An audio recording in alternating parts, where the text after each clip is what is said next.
চলো তোমাকে দেখাচ্ছি, আসো। কোথায় যাব?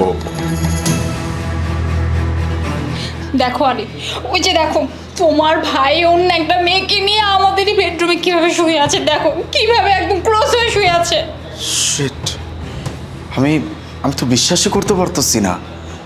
আমার ভাইয়া অন্য একটা মেয়েকে নিয়ে বেডরুমে এভাবে শুয়ে আছে। মাই গড।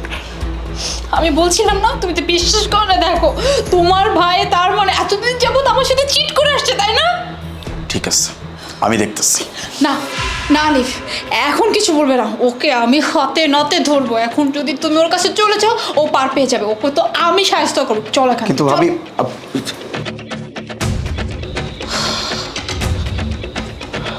শিট, আমি নিজের চোখকেই বিশ্বাস করতে পারতেছি না।